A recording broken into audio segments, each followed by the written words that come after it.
विक्रमादित्य के बारे में मैं अभी ज़्यादा कहना नहीं चाहता हूँ। पहले तो ये किस हद तक बातें कही हैं, उनकी माताजी ने किस प्रकार से बात कही है,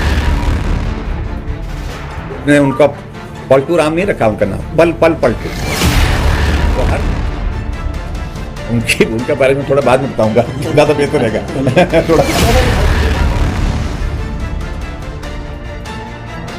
विक्रमादित्य के बारे में मैं अभी ज़्यादा कहना नहीं चाहता हूं। पहले तो ये स्पष्ट हो जाए कि वो चुनाव लड़ने की बात सोच रहे हैं नहीं सोच रहे हैं, कि मुख्यमंत्री के खिलाफ उनने किस हद तक बातें कही हैं, उनकी माताजी ने किस प्रकार से बात कही है। तो अब लोग ने उनका पलटू राम नहीं रखा उनका नाम, पल पल पलटू। वो हर पल पलटते हैं, ये नया नाम है पूरे हिमाचल प्रदेश में उनके बारे में प्रचलित हुआ है। तो इसलिए मैं यही कहूँगा कि उनके संदर्भ में वो ज़्यादा कुछ कहूँगा नहीं। अभी टिकट उनका होता है नहीं होता है, और बाकी चीज़ों को लेकर के आगे बात करेंगे। जहाँ तक उकसाने में है, भूमिका तो निभाते रहे वो।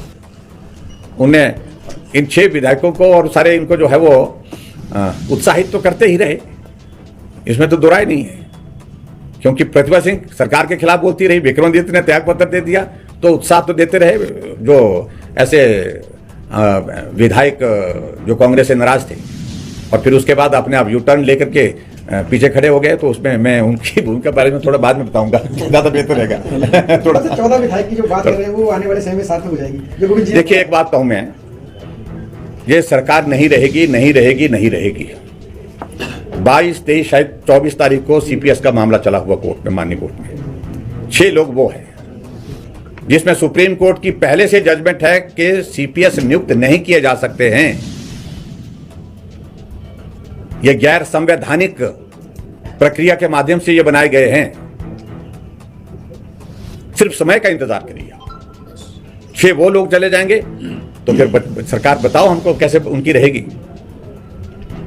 मुझे नहीं लगता है कांग्रेस का सरकार का भविष्य अब हिमाचल प्रदेश में उज्जवल है। जिस तरह से एक माहौल खड़ा करने की कोशिश कर रहे हैं मुख्यमंत्री जी और उनके मंत्री लोग, कि सरकार को गिराने की कोशिश हुई है, मैं बड़ा साफ कहना चाहता हूं, यह सरकार है ही नहीं। आज की तारीख में सरकार गिर चुकी है, नजरों से भी और बहुमत से भी।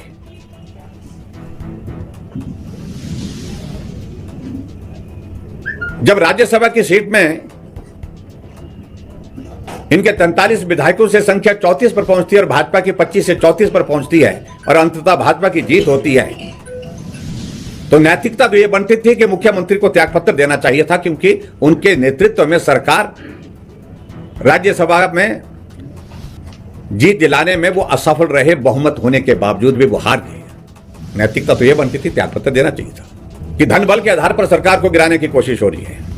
हम धन बल का नहीं, हम जन बल का इस्तेमाल तो जरूर करेंगे। क्योंकि ये उपचुनाव जब 9 हो जाएंगे और 9 उपचुनाव में कांग्रेस अगर हार जाती है तो निश्चित रूप से हिमाचल प्रदेश में सरकार कांग्रेस की अल्पमत में आ जाएगी और उसके बाद सरकार चली जाएगी। मैं समझता हूँ बहुत दुर्भाग्यपूर्ण है। तथ्य पर जाना चाहिए। तथ्य क्या है मैं उसमें बड़ा साफ कहना चाह रहा हूँ। सिरे से खारिज उन्होंने भी किया है सारे आरोप को, और उन्होंने भी, और ऐसी बातों को लेकर के मुझे नहीं लगता है कि किसी के व्यक्तिगत इस पर जो है इस तरह की बातें करनी चाहिए।